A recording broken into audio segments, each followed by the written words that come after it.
भगवान के पास वापस प्रभुपाद श्री प्रभुपाद बोलते हैं, हरे कृष्ण पहेली वापस देवत्व की ओर जून 1977, हरे कृष्णा पहेली पर उनकी दिव्य कृपा ऐसी। भक्तिवेदांत स्वामी प्रभुपाद और सत्स्वरूप दास गोस्वामी के बीच निम्नलिखित बातचीत जनवरी 1977 में भारत के कलकत्ता में हुई। सत्स्वरूप गोस्वामी, श्री प्रभुपाद, एक समाचार पत्र आज अमेरिका से आया, बोस्टन ग्लोब, जिसका शीर्षक हरे कृष्णा पहेली शीर्षक से एक लंबा लेख था।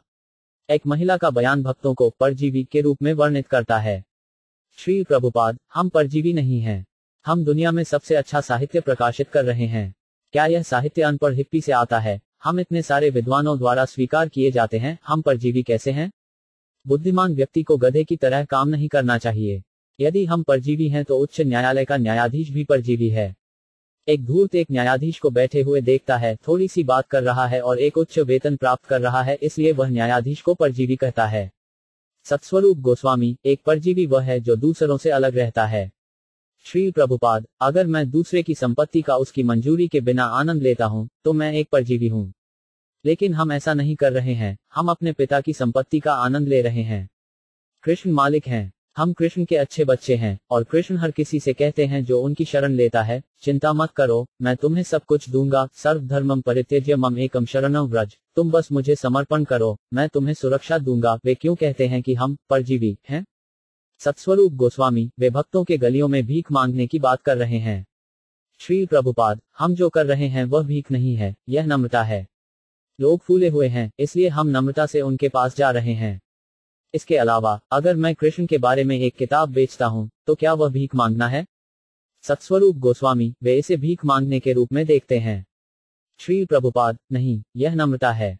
भारत में कई उच्च विद्वान व्यक्ति भीख मांगते हैं। उन्हें भिक्षु त्रिदंडी स्वामी शीर्षक दिया गया है। वे अभिमान और विनम्रता सीखने की भीख मांगते हैं। वैदिक संस्कृति में इसकी अनुमति है। ब्राह्मण, सन्यासी और ब्राह्मणों को भीख मांगने की अनुमति है। सत्स्वरूप गोस्वामी, लेकिन क्या होगा अगर संस्कृति पूरी तरह से अलग है, जैसा कि पश्चिम में है? श्री प्रभुपाद, हाँ, आपकी संस्कृति अलग है, और इसलिए युवा हिप्पी बन रहे हैं, और माताएं अपने ही बच्चों को गर्भ में मार रही हैं, सब कुछ आजादी के नाम पर। दरअसल, पश्चिम में कोई संस्कृति नहीं है, इसलिए सारा वातावरण घृणित है। लेकिन एक सभ्य संस्कृति में एक छोटा लड़का एक अनुशासन के रूप में केवल विनम्रता सीखने के लिए भीख मांग सकता है। भले ही वह एक बड़े परिवार से हो, वह नम्र बनने के लिए भीख मांगता है। और मसीह ने कहा, नम्र को परमेश्वर उपलब्ध है। आप सही हैं जब आप कहते हैं कि आपकी एक पूरी तरह से अलग संस्कृति है। आप वास्तविक संस्कृति को नहीं जानते हैं। आपके पास एक संस्कृति है जो बच्चों को मारती है, तो आप उच्च वैदिक संस्कृति को कैसे समझेंगे? हमारे शिष्य बाहर जा रहे हैं और कृष्ण भावनामृत पर किताबें बेच रहे हैं ताकि आपको यह समझने का मौका मिले कि वास्तविक आध्यात्मिक संस्कृति क्या है, और आप उन्हें परजीवी कह रहे हैं। वे और क्या कह रहे हैं? सत्स्वरूप गोस्वामी, विपक्ष दावा कर रहा है कि कृष्ण भावनामृत में शामिल होना धर्म की स्वतंत्रता का अभ्यास नहीं है, बल्कि हम मन नियंत्रण के दोषी हैं।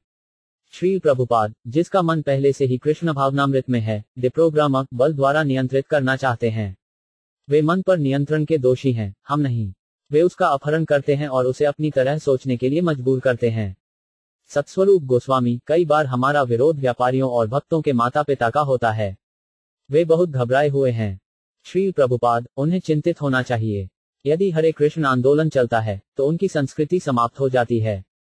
अब हम माया के दुश्मन भ्रम के रूप में पहचाने जा रहे हैं। एक लड़ाई है। वे अपनी रणनीति का उपयोग कर रहे हैं, हम अपना उपयोग कर रहे हैं। हम साबित करेंगे कि उनके पास कोई बुद्धि नहीं है। जब तक वे कृष्ण को नहीं जानते, वे मूर्ख बने रहते हैं। सत्स्वरूप गोस्वामी, एक व्यक्ति चुनौती दे रहा था, क्या होगा यदि हर कोई आपके जैसे भक्त बन जाए? वह चिंतित था। उन्होंने सोचा कि अगर हर कोई कृष्ण भावनामृत को अपनाएगा तो अर्थव्यवस्था ढह जाएगी। श्री प्रभुपाद, वैसे भी वह कृष्ण भावनामृत को नहीं अपनाएगा और भौतिकवादी अर्थव्यवस्था चलती रहेगी। जब तक उनके जैसे पुरुषों का एक वर्ग है, तब तक कोई समस्या नहीं है, अर्थव्यवस्था चलती रहेगी।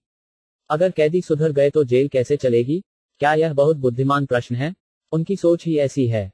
हम मांस छोड़ रहे हैं, और बूचड़ खाने के मालिकों को खेद है, कारोबार कैसे चलेगा, जैसे कि वह एक बहुत ही अद्भुत व्यवसाय था। जितनी जल्दी आप उस व्यवसाय को बंद कर दें, उतना अच्छा है।